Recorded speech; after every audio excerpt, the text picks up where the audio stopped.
All my friends and my gorgeous sister had no trouble. They find men who take them seriously.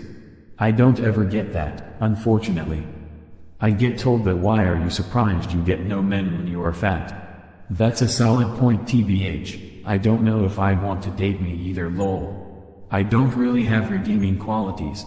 My friends do, and are gorgeous, so it's no surprise they do when they have a line of men waiting for them. Back to my question, is beauty subjective? I find my size disgusting and don't really blame guys for not wanting me. I look gross, anyone my size does. It's actually insane the different treatment my friends get than me. And don't get me started on my conventionally attractive sister. It's called settling. I am ugly. And have to make up for it for being nice. Lamau. Don't get me started on my conventionally attractive sister and mom. Men absolutely go after them and will go out of their way to help them or flirt with them. Ida for not having my brother and Sil's baby room set up by the time they arrived and ruining Thanksgiving. So this situation, in my opinion, is ridiculous, so parents please chime in. My brother, 36, and his wife, 34, and myself, 34, are all visiting my mom's house for Thanksgiving, and being the new parents of their 1 year 3-month-old first baby, they are quite protective in my opinion. FYI, I don't have any kids. Recently they had all these stringent requests such as having a baby gate, but it needs to be the drill and not the pressure ones, even though the stairway has a door with a lock on it so stairs are not accessible, blackout shades for the room the crib is in, and even agreed to let my mom sleep on the couch so that they could be closer to the baby, and in exchange my mom would sleep on the couch for the duration of the stay. Fast forward to today.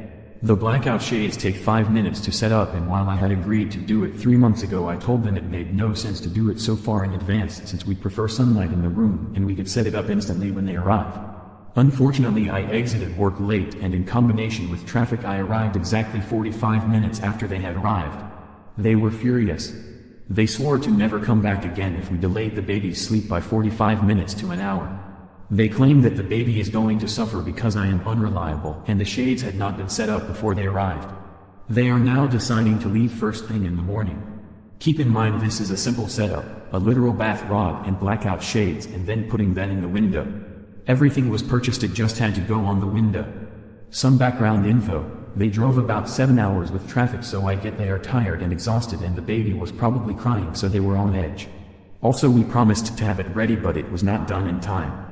Also, I'm kind of ticked off because of the following. 1. My brother's dog was having an allergic reaction, so I fronted my brother the money, $400, no questions asked and no repayment requested. 2. Just recently I traveled to Boston to scope out apartments and neighborhoods on their behalf since they are moving there soon but live too far to travel and they have a baby, $2,000. 3. My mom supported him and his wife prior to them having a baby and let them both live rent-free for an extended period of time in her house to help them save money.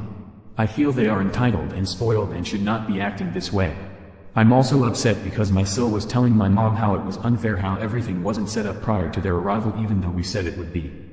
I think it's unreasonable because moving the crib up a set of stairs is impossible for my mom as she's older, and everything could have been resolved with putting up blackout shades in 5 minutes where the crib currently is and everything else in the morning. Ida for starting my wedding on time.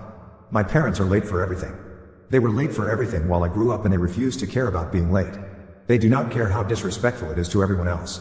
My older siblings have adjusted to this by planning all kinds of slack into their schedules. Our parents showed up late to both of their weddings but then had been accounted for, so they were able to participate in the weddings as planned. The same goes for family get-togethers that are hosted by anyone other than my parents. My siblings planned for them to be late. I went the other way. When my parents were late for my high school graduation, I told them that I would never wait for them for any event that I had power over. And I have held to that. When my wife and I hosted our first Thanksgiving after we bought our home, we started eating on time.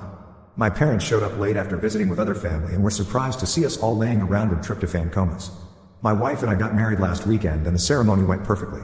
Other than my mother not being involved in the candle lighting. My older sister was my backup. My parents showed up 3/4 of the way through the ceremony and ended up sitting at the back of the church. They kept everything in during the receiving line and the formals. But they let me have it afterwards and before the reception. They were very disappointed that they did not get to participate in the ceremony and that they missed so much of it. I was ready for this.